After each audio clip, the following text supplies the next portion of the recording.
Morning student, welcome in the very first video biology. Students, you have two chapters for UT1. First one is the transport in plants and second one is the nervous system. Today I am going to start the chapter transport in plants.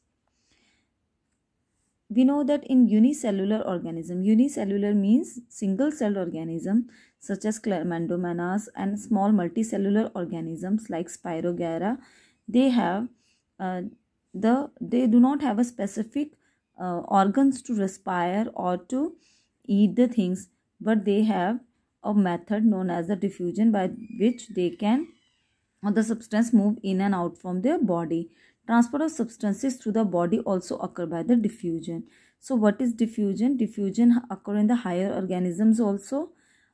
They have actually the plants, especially the plants, have a definite transportation system known as the xylem and phloem tissue, which you have already studied in the 7th standard. Xylem tissues help the plants to conduct or transport water and minerals from root to the different parts of the plant, and phloem tissue is responsible for the transportation of food from leaves to the different part of the plant. Now we will discuss about the methods by which plant absorb water and minerals from the soil. Basically, there are three processes. One is diffusion, second one is osmosis, and third one is the active transport. So one by one we will discuss all these three methods. First one is the diffusion. What is diffusion? Actually, diffusion is the method in which the substance move from higher concentration to the lower concentration. Plant absorbs some dissolved mineral passively without using the energy. Means diffusion. In diffusion, there is no need of energy through the roots by diffusion. Diffusion is a process in which particle of a substance move from an area of higher concentration to an area of the lower concentration until they eventually distributed. Means equally distributed. You can see diffusion can occur in solid, liquid and gas. For example, in your book, one example is given. What you have to do, you have to take one beaker of water and you can dissolve ink or the colored food color in it. After some time you will see the molecules of color or the ink is highly dense or more concentrated. When you put few drops of these colored into water, but you will see it start diffusing. Means molecules from higher concentration, means from ink or the color, distributed to a lower concentration in the water, and you can see it dissolve until it's eventually distributed or dissolved.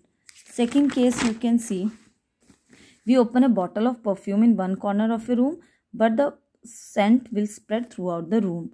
So plants can also absorb minerals by diffusion where the concentration of mineral is higher in the soil than the root. Through this method, the root or from the root here, the minerals are absorbed by the root from higher concentration. Means outside the plant or the soil have more concentration of the minerals, so it is taken in through the process of the diffusion.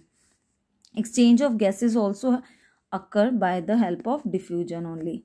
Second process is the osmosis. But osmosis is same as in diffusion, but in osmosis we need a semi-permeable membrane. Here I will tell you how. The roots, with the help of root hair, in the roots root have a small root hairs which absorb water from the soil, and each root have a outgrowth of the epiblema. Epiblema means the skin of the root. So these unicellular structure resembling the fine tubes, and from these tubes the root absorb the water and minerals from the soil, and the plasma membrane of the root hair is selectively permeable or the semi-permeable. What is semi-permeable? Semi-permeable means you can say the membrane which is allow only some of the substance to pass through it. So what is osmosis? Osmosis means movement of molecules from higher concentration to the lower concentration through the semi-permeable membrane. Basically diffusion and osmosis is same, but osmosis need the semi-permeable membrane. In both the cases no energy is required because it is happening passively only. Here you can see in osmosis water molecules move across the semi-permeable membrane. So here you can see hypotonic solution and hypertonic solution. I will tell you a difference between hypotonic and hypertonic. So here you can see the solute molecules are less in hypotonic solution, and in hypertonic solution molecules are more. After you can see the selectively permeable membrane is there. Now you can see the particles diffuses, level rises from the net movement of the water. So through this semi-permeable membrane, the molecules passes from one side to another through this semi-permeable membrane. Next, you can see that the water then passes further. You will see this example is given. You can see water reaches the xylem. So first of all, we will see this diagram. What is this diagram? This is the outer layer of the plant. Then these are the cambium or the other cells. Here this is a xylem which conduct water and minerals from root to different part, and outside the phloem. You know that in the stem, xylem is present in the inner side and phloem is present in the outer side of the stem. Now you can see this is a root here which are present in the epiblemma. They have a tube-like structure.